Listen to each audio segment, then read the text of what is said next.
Lovely.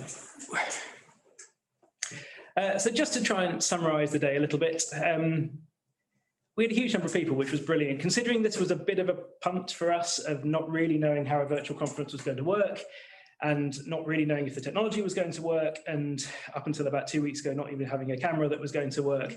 So we're really pleased with the number of people that have come. And whilst we acknowledge there's been a few little hiccups during the day, and we apologise for the workshops, which maybe didn't run as smoothly as we would hope.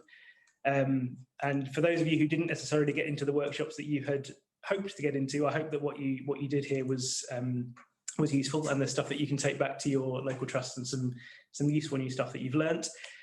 All the talks from those workshops or the slides from them will be up online in the next couple of weeks, so you'll be able to go back and see those as we go. We hope that also, if you're not from the peer network, if you've not been part of our region and you've come to us from outside Wessex or outside the UK, that you've kind of got a flavour for what we do here, and hopefully we can expand on the type of work that is being done within child health to spread these ideas. Thank you also to the people that have all submitted abstracts, and I hope everyone's had a chance to have a look through both the posters that are up on the website and everyone who watched the abstract presentations earlier and voted. Thank you for everyone who voted, and I'm pleased to announce that the winner of the best oral abstract was Rachel Atherton. Rachel, are you still on the line? Yeah, I'm here. You are. Congratulations. Thank you so much. So Rachel, we will send out a certificate and a prize for you, but I'll need to get your address, etc. But we won't do that in front of 200 people because you never know what you're going to receive. Congratulations for that. Thank you very much. You're welcome. And also for the poster presentations, again, we had some fantastic submissions of posters. And as we mentioned at the start, the innovation that came out of the videos and the way in which people put posters together was fantastic. It was very, very close for the voting. Between 2 or 3 posters, but the ultimate winner was Francesca Wright and her team for the poster Education Across the Ages. I don't know if Francesca, you're there with us at the moment? I am actually still here. Oh, fantastic. Well done, Francesca. Thank you very much. Yes, so congratulations on that, and please do go back. All the posters will be up online, so please do go and have a look at those and the comments boxes that are with those posters to try and start a conversation with the authors and get some more information. But congratulations, Francesca, on that win. Thank you for the opportunity. Thank you. Welcome. Okay, so for us, as I say, this has been quite a big learning experience, and we'd love to get some formal feedback as well as the stuff that we've heard on the chat and on Twitter. So please do go to the feedback link that's on the screen. I will also send that out over email, and leave us some honest feedback about how the day went.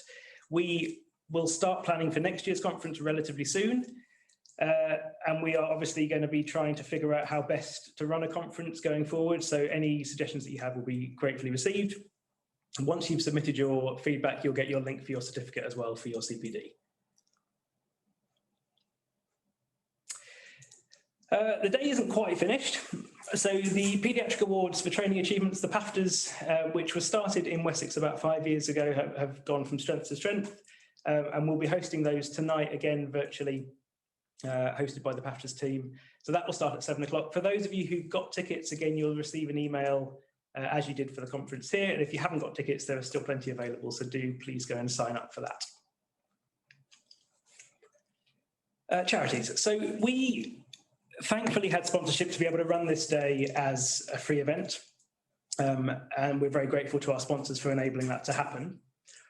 But we also gave the option for donations for people buying tickets, because previously we have charged money for the conference, and we were really keen to be able to donate some of that money to charity. And we were astounded by the amount of money that we received for donations. And what we felt was the best option, because we couldn't decide on which charity we felt was most justified to receive any of this money, and we thought we'd open it up to those of you who are still here with us. So you'll see a quick poll that will come up on the screen, James, if you're happy to do so. And we've got 3 options for charities that we'd like you to cast your votes on. The first option is Julia's House and Jack's Place and Naomi House, which are local children's hospices for us. I'm sure we've all looked after children who go through their service, and they provide such an invaluable place for care for children in our region. Option number 2 option number 2 is the Meningitis Research Foundation, which a lot of people will have heard of before, but provides a huge amount of research support, advocacy for families and for patients going through the side effects of meningitis and septicemia. And again, an invaluable charity that we would be very keen to support. And number 3 is a bit of an amalgamation of our local mental health and CAM support charities.